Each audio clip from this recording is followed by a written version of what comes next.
দুর্দান্ত খবর! লক্ষ্মীর ভাণ্ডারের টাকা বাড়াতে চলেছে রাজ্য সরকার। কবে পাবে এই টাকা জানাবো ভিডিওটির মাধ্যমে।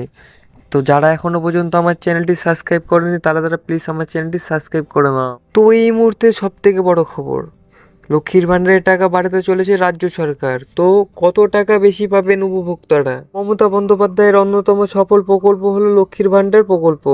রাজ্যের যে সমস্ত মহিলারা সংশ্লিষ্ট প্রকল্পে 500 টাকা করে এবার থেকে তারা পাবেন 1000 টাকা করে।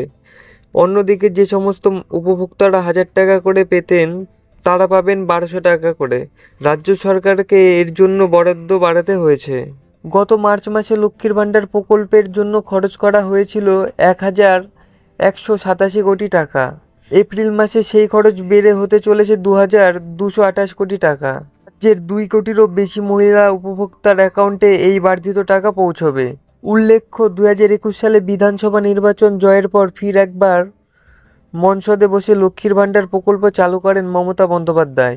এই প্রকল্পের প্রথমে জেনারেল কাস্টে মহিলাদের জন্য মাসিক 500 টাকা এবং SC/ST মহিলাদের জন্য 1000 টাকা করে দেওয়ার কথা ঘোষণা করা হয়।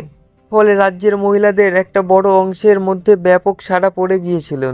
এই প্রকল্পের প্রশংসা হয়েছিল বিভিন্ন মহলে। সংসার চালানোর কাজ থেকে শুরু করে ছেলে মেয়েদের পড়াশোনাতেও এই অর্থ ব্যয় করতে পারছেন রাজ্যের মহিলারা। সম্প্রতি একটি সীমা মোতাবেক বহু মহিলারা এই টাকা যেমন সন্তানের পড়াশোনায় লাগিয়েছেন, কেউ কেউ প্রসাধনী কিনেছেন, খাওয়া দাওয়া নিয়ে নিজের শখ পূরণ করেছেন। মোটের ওপর তাদের জীবনযাত্রার মান এই প্রকল্পের ফলে উন্নত হয়েছে। বাজেটে এই বরাদ্দ বাড়ানোর সিদ্ধান্তের কথা ঘোষণা করেন মমতা বন্দ্যোপাধ্যায়। পাশাপাশি জেনারেল এবং SC/ST মহিলাদের লক্ষ্মীর ভাণ্ডারের জন্য বরাদ্দ অর্থ ব্যবধানও কমিয়ে আনা হয়।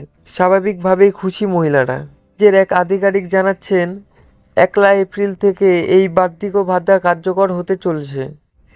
তবে ওই দিন ব্যাংক বন্ধ থাকার কারণে 2 এপ্রিল উপভোক্তাদের অ্যাকাউন্টে টাকা ঢুকবে।